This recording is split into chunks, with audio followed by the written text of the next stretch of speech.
ವಸುದೇವಸುತಂ ದೇವಂ ಕಂಸಚಾಣೂರಮರ್ದನಂ ದೇವಕೀ ಪರಮಾನಂದಂ ಕೃಷ್ಣಂ ವಂದೇ ಜಗದ್ಗುರುಂ ಶ್ರೀಕೃಷ್ಣಂ ವಂದೇ ಜಗದ್ಗುರುಂ. ಜೈ ಶ್ರೀಕೃಷ್ಣ. ಇವತ್ತು ನಾವು 14ನೇ ಅಧ್ಯಾಯದ 16, 17, 18ನೇ ಶ್ಲೋಕಗಳನ್ನು ನೋಡುವ. ಕರ್ಮಣಸ್ಸು ಕೃತಸ್ಯಾಹು ಸಾತ್ವಿಕಂ ನಿರ್ಮಲಂ ಫಲಂ ರಜಸಸ್ಥು ಫಲಂ ದುಃಖಂ ಅಜ್ಞಾನಂ ತಮಸಃ ಫಲಂ. ಕರ್ಮಣಸ್ ಇಲ್ಲಿ ಮಾದ ನಂತರ ಅರ್ಕಾರ ಹೊತ್ತು ಋಕಾರವನ್ನು ಮಾದ ಮೊದಲೇ ತಗೊಳ್ಳುವ. ಕರ್ಮಣಸ್ ಣ ಮೂರ್ಧನ್ಯ ಣ ದನ್ ಅಲ್ಲಿ ನಂತರ ಇರೋದು ವಿಸರ್ಗದ ಉಚ್ಚಾರಣೆ ಮುಂದಿನ ಅಕ್ಷರ ಸ ಇದೆ. ಸುಕೃತ ಸು ಜೊತೆ ಕ ತಗೊಳ್ಳುವ. ಕ ಮತ್ತು ಋ ಎರಡು ಅಕ್ಷರ ಸೇರಿದೆ ಅಲ್ಲಿ. ಸುಕೃತ ತಸ್ಯಾಹುಸ್ತಾದ ಜೊತೆ ಸ ತಗೊಳ್ಳುವ. ಸ ಮತ್ತು ಯಾ ದೀರ್ಘ ಅಕ್ಷರ. ಹೂವಿನ ನಂತರ ವಿಸರ್ಗದ ಉಚ್ಚಾರಣೆ ಸ್. ಮುಂದಿನ ಅಕ್ಷರ ಸ ಇದೆ. ಸಾತ್ವಿಕನ್ ತ ವಿ ಮೂರು ಅಕ್ಷರ ಇದೆ. ಕಾದ ನಂತರ ಅನುಸ್ವರದ ಉಚ್ಚಾರಣೆ ನ, ಮುಂದಿನ ಅಕ್ಷರ ನೀ ಇದೆ. ನಿರ್ಮಲಂ ಫಲಂ ನಿರ್ಮಲಂ ಮಾದ ನಂತರ ಅರ್ಕಾರ ಒತ್ತನ ಋಕಾರವನ್ನು ಮಾದ ಮೊದಲೇ ತಗೊಳ್ಳುವ. ಲಾದ ನಂತರ ಮುಂದಿನ ಅಕ್ಷರ ಪ ಇದೆ. ಪಾಪ ಭಮ ಮಾದ ಅರ್ಧ ಅಲ್ಲಿ ಅನುಸ್ವರದ ಉಚ್ಚಾರಣೆ ನಿರ್ಮಲಂ ಫಲಂ ಫಲಂ ಫಲಮಲ್ಲ ಫಲಂ. ರಜಸಸ್ತು ಸಾದ ನಂತರ ಅನುಸ್ವರದ ಸ ಮತ್ತು ತು ಎರಡು ಅಕ್ಷರ ಸೇರಿ ಸಂಯುಕ್ತಾಕ್ಷರ ಆಗಿದೆ. ಸ ಅನ್ನು ಸಾದ ಜೊತೆ ತಗೊಳ್ಳುವ. ಫಲನ್ ಲಾದ ನಂತರ ಅನುಸ್ವರದ ಉಚ್ಚಾರಣೆ ಮುಂದಿನ ಅಕ್ಷರ ದ ಇದೆ. ತಾತ ದಾದ ನಾದ ಅರ್ಧನ್. ದುಃಖಂ ದುವಿನ ನಂತರ ವಿಸರ್ಗದ ಉಚ್ಚಾರಣೆ ಖ. ದುಃಖಂ ಅಜ್ಞಾನಂ ತಮಸಃ ಫಲಂ. ಅಜ್ಞಾನ ಜಿ ಮತ್ತು ಜ್ಞಾ ಎರಡು ಅಕ್ಷರ ಸೇರಿ ಸಂಯುಕ್ತಾಕ್ಷರ ಆಗಿದೆ. ಜಿ ಅನ್ನು ಆದ ಜೊತೆ ತಗೊಳ್ಳುವ. ನಾದ ನಂತರ ಅನುಸ್ವರದ ಉಚ್ಚಾರಣೆ ಮುಂದಿನ ಅಕ್ಷರ ತಾ ಇದೆ. ತಮಸ ಆದ ನಂತರ ವಿಸರ್ಗದ ಉಚ್ಚಾರಣೆ ಫ. ಫಲಂ ಫಲಂ. ಕರ್ಮಣಸ್ಸು ಕೃತಸ್ಯಾಹುಸ್ ನಿರ್ಮಲಂ ಸಾತ್ವಿಕಂ ನಿರ್ಮಲಂ ಫಲಂ ರಜಸಸ್ತು ಫಲಂ ದುಃಖಂ ಅಜ್ಞಾನಂ ತಮಸಃ ಫಲಂ. ಕರ್ಮಣಸ್ಸು ಕೃತಸ್ಯಾಹುಸ್ ಸಾತ್ವಿಕಂ ನಿರ್ಮಲಂ ಫಲಂ ರಜಸಸ್ತು ಫಲಂ ದುಃಖಂ ಅಜ್ಞಾನಂ ತಮಸಃ ಫಲಂ. ಎರಡು ಚರಣ ಸೇರಿಸುವ. ಕರ್ಮಣಸ್ಸು ಕೃತಸ್ಯಾಹು ಸಾತ್ವಿಕಂ ನಿರ್ಮಲಂ ಫಲಂ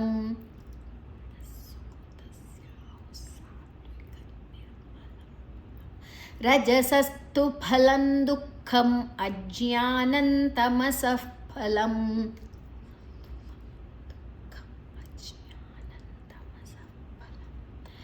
ಕರ್ಮಣಸ್ಸು ಕೃತಸ್ಯಾಹು ಸಾತ್ವಿಕಂ ನಿರ್ಮಲಂ ಫಲಂ ರಜಸಸ್ತು ಫಲಂ ದುಃಖಂ ಅಜ್ಞಾನಂ ತಮಸಃ ಫಲಂ.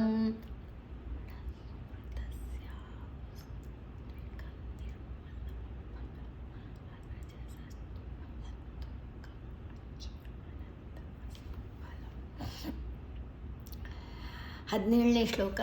ಸತ್ವಾತ್ ಸಂಜಾಯತೆ ಜ್ಞಾನಂ ರಜಸೋ ಲೋಭ ಏವ ಚ ಪ್ರಮಾದ ಮೋಹೌ ತಮಸೋ ಭವತೋ ಜ್ಞಾನಮೇವ ಚ. ಸತ್ವಾತ್ ಸಂಜಾಯತೆ ಸಾದ ಜೊತೆ ತ ತಗೊಳ್ಳುವ. ತ ವಾ ದೀರ್ಘ ತ ಮತ್ತು ಸ ಸಂಜಾಯತೆ ಸಾದ ನಂತರ ಅನುಸ್ವರದ ಉಚ್ಚಾರಣೆ ಞ, ಮುಂದಿನ ಅಕ್ಷರ ಜ ಇದೆ. ಸಂಜಾಯತೆ ಯತೆ ದೀರ್ಘ ಜ್ಞಾನಂ ಜ ಮತ್ತು ಜ್ಞಾ ದೀರ್ಘ ಜ್ಞಾ ನಂ ನಾದ ನಂತರ ಅನುಸ್ವರದ ಉಚ್ಚಾರಣೆ ಮ. ರಜಸೋ ಸೋ ದೀರ್ಘ ಲೋಭ ಏವ ಚ ಲೋಭ ಲೋ ದೀರ್ಘ ಭ ಮಹಾಪ್ರಾಣ ಏವ ಚ ಏ ದೀರ್ಘ. ಪ್ರಮಾದ ಪ ಮತ್ತು ರ ಮಾ ದೀರ್ಘ ಮೋಹವು ಎರಡು ಕೂಡ ದೀರ್ಘಾಕ್ಷರಗಳು ಮೋಹವು. ತಮಸೋ ಸೋ ದೀರ್ಘ ಭವತೋ ಭ ಮಹಾಪ್ರಾಣ ತೋ ದೀರ್ಘ. ಅನಂತರ ಒಂದು ಅಕ್ಷರ ಅಲ್ಲಿ ಮಾಯ ಆಗಿದೆ ಸಂಧಿ ಆಗುವಾಗ, ಅದಕ್ಕಾಗಿ ಅಲ್ಲೊಂದು ಎಸ್ ಮಾರ್ಕ್ ಅಂದರೆ ಅವಗ್ರಹದ ಚಿಹ್ನೆ ಕೊಟ್ಟಿದ್ದಾರೆ. ಭವತೋ ಜ್ಞಾನ ಜ ಮತ್ತು ಜ್ಞಾ ಜ್ಞಾನ ಮೇ ವಚ ಮೇ ದೀರ್ಘ ವಚ. ಸತ್ವಾತ್ ಸಂಜಾಯತೆ ಜ್ಞಾನಂ ರಜಸೋ ಲೋಭ ಏವ ಚ. ಪ್ರಮಾದ ಮೋಹೌ ತಮಸೋ ಭವತೋ ಜ್ಞಾನಮೇವ ಚ. ಒಂದೊಂದೇ ಚರಣ ನೋಡುವ.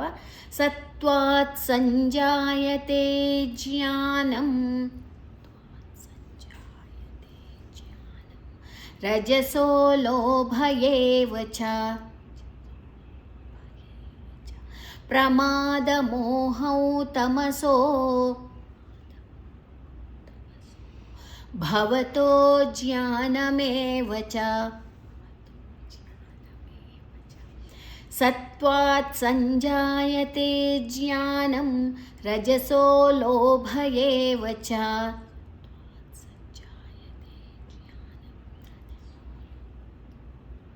ಪ್ರಮಾದ ಮೋಹೌ ತಮಸೋ ಭವತೋ ಜ್ಞಾನಮೇವ ಚ.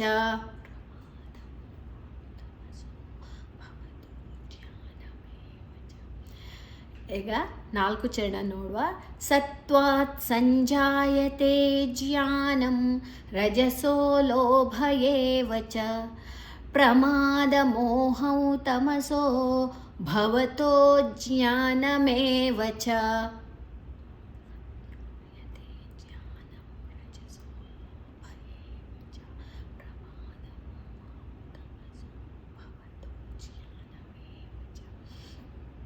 ಈಗ 18ನೇ ಅಧ್ಯಾಯ ಶ್ಲೋಕ ನೋಡುವ. ಊರ್ಧ್ವಂ ಗಚ್ಚಂತಿ ಸತ್ವಸ್ಥಾ ಮಧ್ಯೆ ತಿಷ್ಠಂತಿ ರಾಜಸಾಃ ಜಘನ್ಯ ಗುಣವೃತ್ತಿಸ್ಥಾ ಅಧೋ ಗಚ್ಚಂತಿ ತಾಮಸಾಃ. ಊರ್ಧ್ವಂ ಊ ದೀರ್ಘ ಧ ಮಹಾಪ್ರಾಣ ಅಲ್ಲಿ ಅಡಿವತ್ತು ವ ನಂತರ ಅರ್ಕಾರ ಒತ್ತನ್ನು ಧ್ವಾದ ಮೊದಲೇ ತಗೊಳ್ಳುವ. ಊರ್ಧ್ವಂ ಅಲ್ಲಿ ನಂತರ ಅನುಸ್ವಾರದ ಉಚ್ಚಾರಣೆ ಮುಂದಿನ ಅಕ್ಷರ ಗ ಇದೆ. ಕಾಕ ಗ ಗಾದ ಅರ್ಧ ಗಚ್ಚಂತಿ ಚ ಅಲ್ಪಪ್ರಾಣ ಮಹಾಪ್ರಾಣ ಅಲ್ಲಿ ಛ ಮಹಾಪ್ರಾಣ ಛಂತಿ ಛಾದ ನಂತರ ಅನುಸ್ವರದ ಉಚ್ಚಾರಣೆ ಮುಂದಿನ ಅಕ್ಷರ ತಿ ಇದೆ. ತಾತ ದಾದ ನಾದ ಅರ್ಧ ನ. ಸತ್ವಸ್ಥ ಸಾದ ನಂತರ ತ ಅನ್ನು ತಗೊಳ್ಳುವ. ತ ವ ಸತ್ವಸ್ಥಾಸ್ ಮತ್ತು ಥಾ ದೀರ್ಘ ಮಹಾಪ್ರಾಣ. ಮಧ್ಯೆ ಮಾದ ನಂತರ ಅಲ್ಲಿ ಧ ಅನ್ನು ತಗೊಳ್ಳುವ. ಧ ಮಹಾಪ್ರಾಣ ಧ ಮತ್ತು ಏ ದೀರ್ಘ. ತಿಷ್ಠಂತಿ ತಿಷ್ಟ ಠ ಮಹಾಪ್ರಾಣ ಅಡಿಯುತ್ತಿದೆ. ಷಣ್ಮುಖ ನಂತರ ಅನುಸ್ವರದ ಉಚ್ಚಾರಣೆ ಮುಂದಿನ ಅಕ್ಷರ ತಿ ಇದೆ. ರಾಜಸಾಹ ರಾಜಸ ಜ ಮಾತ್ರ ಹ್ರಸ್ವ, ಉಳಿದದೆಲ್ಲ ದೀರ್ಘ ಅಕ್ಷರಗಳು ಮತ್ತು ವಿಸರ್ಗದ ಉಚ್ಚಾರಣೆ ಹ. ಜಘನ್ಯ ಜ ಘ ಮಹಾಪ್ರಾಣ ಅಲ್ಲಿ ನಂತರ ನ ಮತ್ತು ಯಾ ಎರಡು ಅಕ್ಷರ ಇದೆ ಸಂಯುಕ್ತಾಕ್ಷರಗಳು.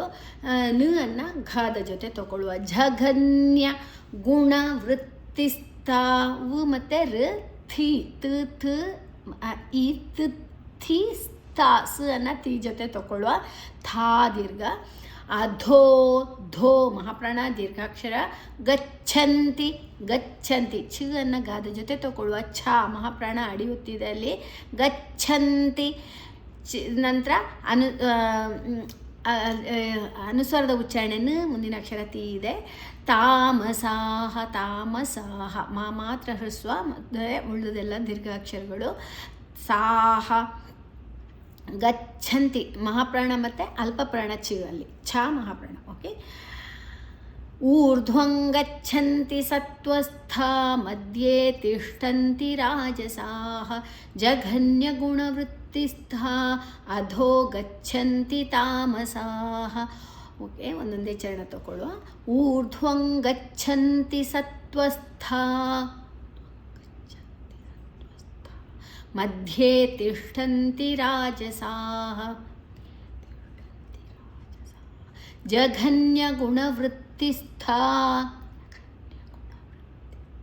ಅಧೋ ಗಚ್ಚಂತಿ ತಾಮಸಾಃ. ಊರ್ಧ್ವಂ ಗಚ್ಚಂತಿ ಸತ್ವಸ್ಥಾ ಮಧ್ಯೆ ತಿಷ್ಠಂತಿ ರಾಜಸಾಃ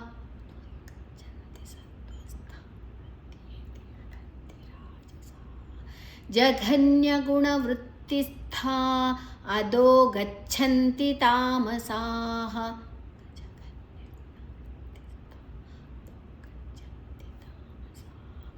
ನಾಲ್ಕು ಚರಣ ನೋಡುವ.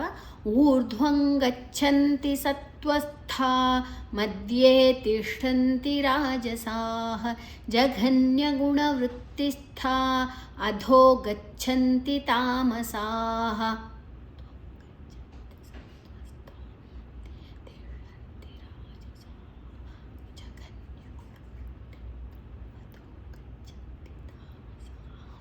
ಓಕೆ. ಯೋಗೇಶಂ ಸಚ್ಚಿದಾನಂದಂ ವಾಸುದೇವಂ ವ್ರಜಪ್ರಿಯಂ ಧರ್ಮ ಸಂಸ್ಥಾಪಕಂ ವೀರಂ ಕೃಷ್ಣಂ ವಂದೇ ಜಗದ್ಗುರುಂ ಶ್ರೀಕೃಷ್ಣಂ ವಂದೇ ಜಗದ್ಗುರುಂ. ಓಂ ಶ್ರೀ ಕೃಷ್ಣಾರ್ಪಣಮಸ್ತು.